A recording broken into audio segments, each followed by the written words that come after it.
Bismillahirrahmanirrahim. Assalamualaikum warahmatullahi wabarakatuh.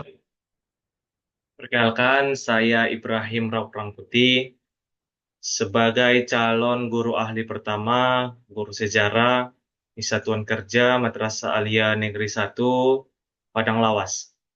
Saya salah satu peserta pelatihan dasar dari gelombang 3, Angkatan 11, kelompok 1. Baik, pada video kali ini kita akan membahas mengenai isu manajemen aparatur sipil negara.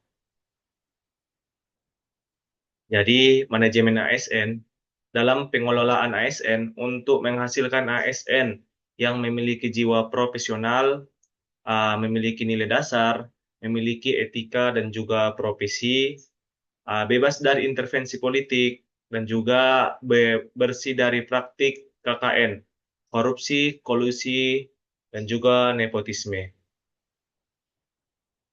Selanjutnya, isu yang terjadi di satuan kerja saat ini. Jadi saya mengangkat ada 3 isu yang terjadi di satuan kerja. Yang pertama itu yaitu siswa sering menyebarkan informasi hoaks atau disebut dengan isu negatif. Selanjutnya itu ada siswa melakukan bullying ataupun perundungan terhadap temannya ataupun uh, kelas yang lain. Yang ketiga itu adanya rendahnya etika berbicara siswa, baik itu terhadap teman sekelas, teman sebaya, yang dimana untuk menerapkan sopan santun di madrasah. Selanjutnya itu dampak isu jika tidak diselesaikan segera, yang dimana akan menimbulkan ketegangan antara siswa maupun guru dan mengganggu kedamaian lingkungan di madrasah.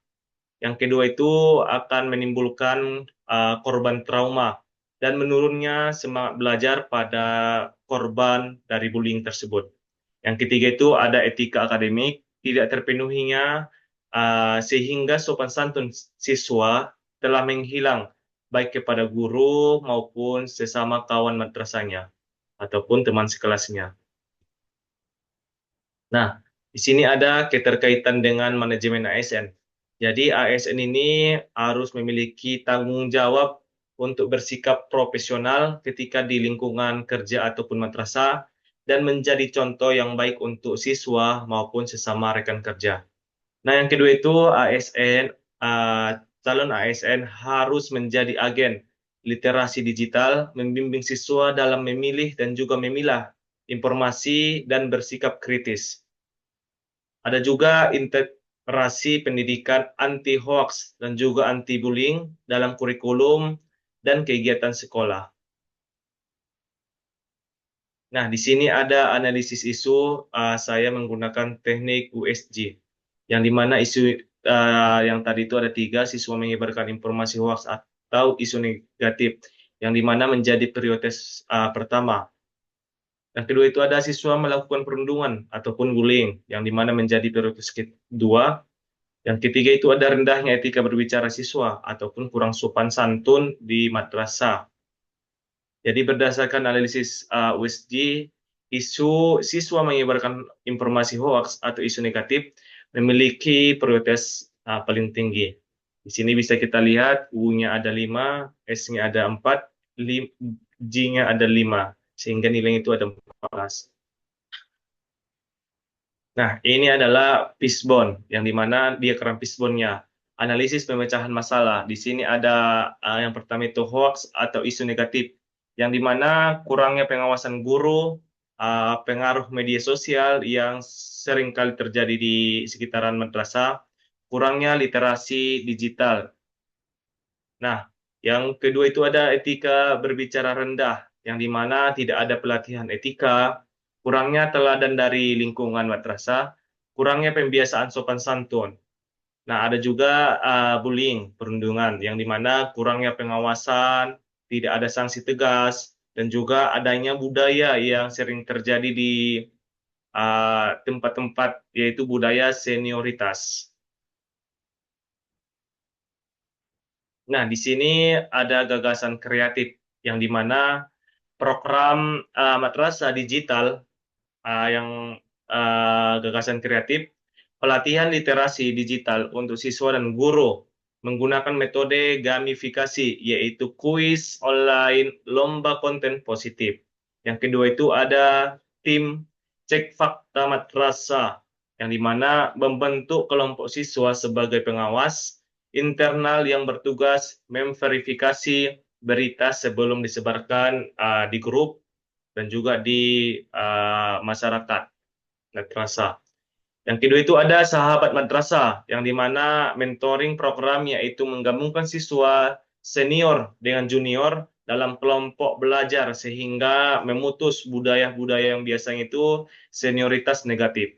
Yang kedua itu ada edukasi anti bullying. Yang ketiga itu ada kotak curhat digital ataupun offline sebagai wadah aman bagi korban ataupun orang yang mendapatkan perundungan untuk melapor tanpa takut diintimidasi. Nah, yang ketiga itu ada gerakan 5S. Ini biasanya dibudayakan di setiap lingkungan madrasah, yaitu senyum, salam, sapa, sopan, dan juga santun. Yang kedua itu ada role model ASN dan guru yang menunjukkan perilaku komunikasi yang santun di setiap kita melakukan interaksi. Nah, yang ketiga itu ada kelas etika ataupun public speaking, yang dimana pelajaran tambahan menggunakan simulasi, debat santun, dan latihan pidato dalam meningkatkan keterampilan berbicara baik itu sebagai siswa maupun seorang guru. Nah, mungkin di kesimpulan, berdasarkan analisis menggunakan metode USG dan diagram Fishbone, ditemukan 3 isu utama yang terjadi di madrasah, yaitu penyebaran hoaks atau isu negatif. Yang kedua itu adanya perundungan, bullying antar siswa. Yang ketiga itu ada rendahnya etika berbicara siswa. Ketiga isu tersebut memiliki dampak yang signifikan terhadap kondusif lingkungan belajar serta citra madrasah. Akar penyebabnya meliputi rendahnya literasi digital, kurangnya pengawasan, budaya senioritas, minimnya pembiasaan sopan santun, serta kurangnya keteladanan dari lingkungan. Mulai gagasan kreatif seperti program literasi digital, tantangan konten positif, mentoring sahabat madrasah, drama edukasi anti-bullying, gerakan 5S, dan kelas etika diharapkan masalah isu dapat diatasi dengan melibatkan peran aktif ASN, guru, dan juga siswa. Implementasi gagasan ini tidak hanya menyelesaikan masalah jangka pendek, tetapi juga membentuk budaya positif, aman, dan saling menghargai di madrasah.